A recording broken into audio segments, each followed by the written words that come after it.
In a warehouse in Van Nuys, actually, where we filmed the show.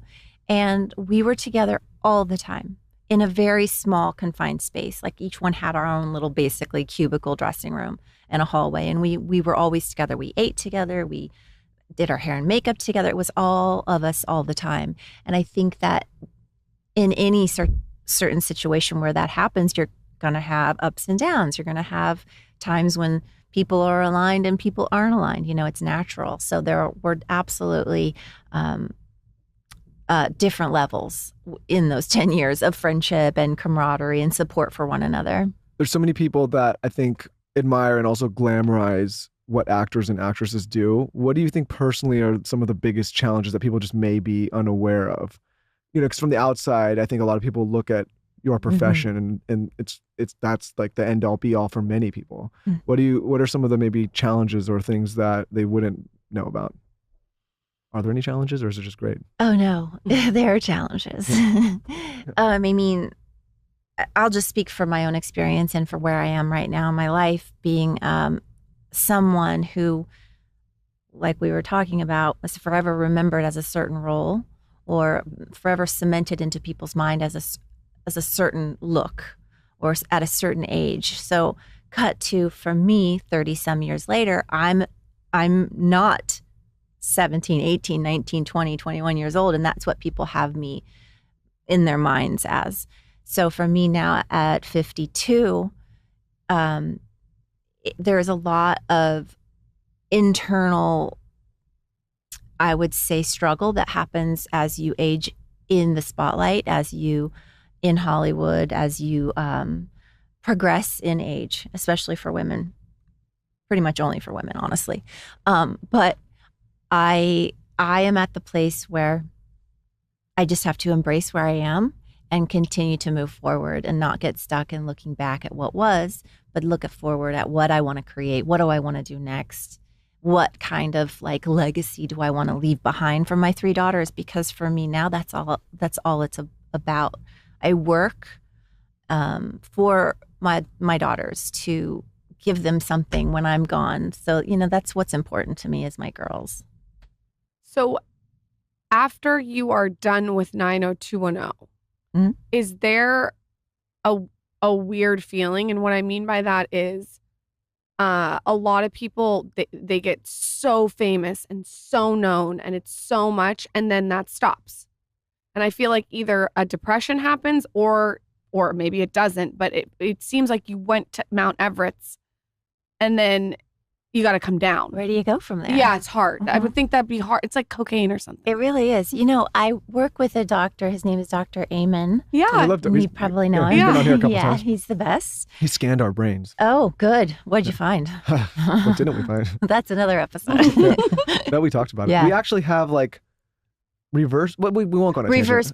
That's the way brains. I was with my ex-husband. Sorry, not to say that's going to happen to you guys, but he had one front, something happening in the front, and I had something happen in the back, and it's No, just he was like saying different I brains. have a female brain and she has a male brain. Oh, I'm more slow. He's more quick. interesting. What did you guys have slow and quick, or did he tell you like? No, that was a slow and quick. Active and less active was. Yeah, like, that's but probably a I'm- better way to say it. I don't think he calls you slow.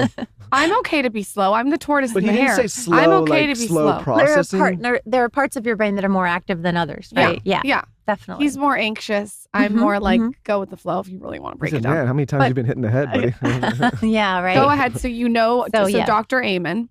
So Dr. Amen talks a lot about the effects of fame, early in brain development. And he talks a lot about, you know, he has very, very big clients like Justin Bieber and Miley Cyrus. You don't really get any bigger than those two famous people, right? There's something that happens, like you were saying, like you're at the top of the peak. And then when the next thing doesn't reach that same, altitude, you don't feel like you're as good or something. Like it messes with your head and it's also like you can get and see and do everything when you're that famous.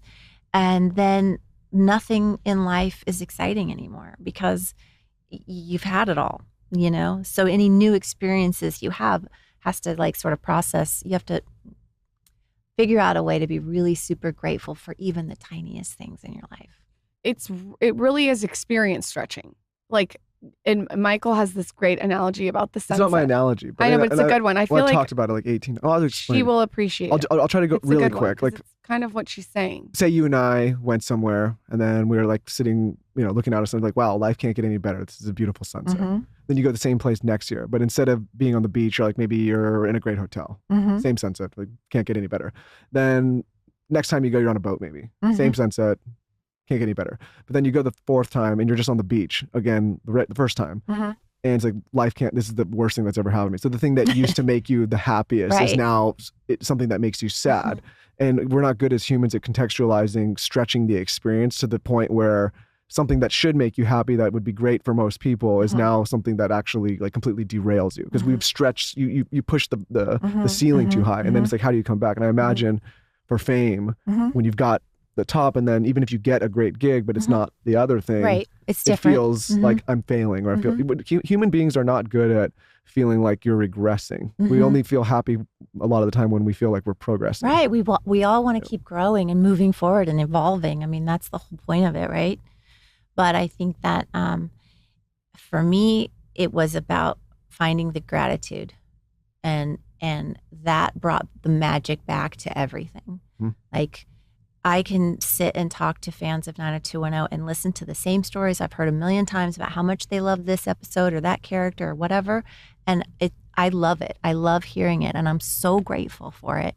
And that really kind of switches things, I think, in your brain. Even though I've seen something like this before, or I've seen better than this before, I'm so appreciative of this moment right now and what's happening. Yeah, we know he's a out there character, and he's very known on social, but he basically made a lot of money, did a lot of things, a lot of stuff.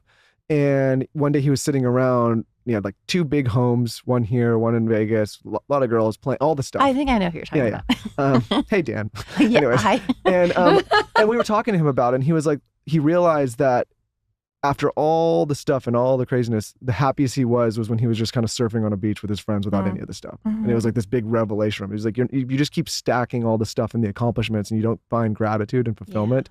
It can become really challenging. Yeah, what's the point? Yeah, that's kind of what he said. And he was like, a lot of times because of who he is, the message gets lost, and like easy for you to say. Right. But he was basically trying to say, like, he's done all the crazy stuff and none of it is as fulfilling as just like the easy stuff that everybody already has. You know what I mean?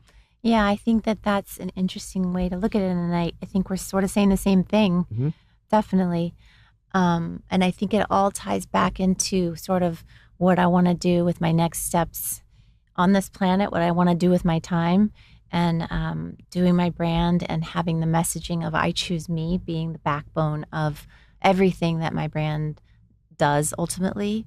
I'm going to, instilling that message in people for me is what is the why for me, and making other people, other women, other men appreciate where they are, and having the grace and the gratitude, the space of graciousness to allow themselves to choose themselves, because we spend a lot of time worrying about what other people think and what other people want us to do and what other people want us to look like, and all the things that go around in our brains, and so to really come back to the messaging of who am I and what do I want and what is going to make me happy in this moment, what's going to make me feel safe in this moment, and what's going to make me feel like I'm contributing to whatever it is that I want to contribute to in this moment. And it's taking out all the other noise and all the other accomplishments and all the other houses and boats and all the things, and just bringing it right back to to choosing yourself.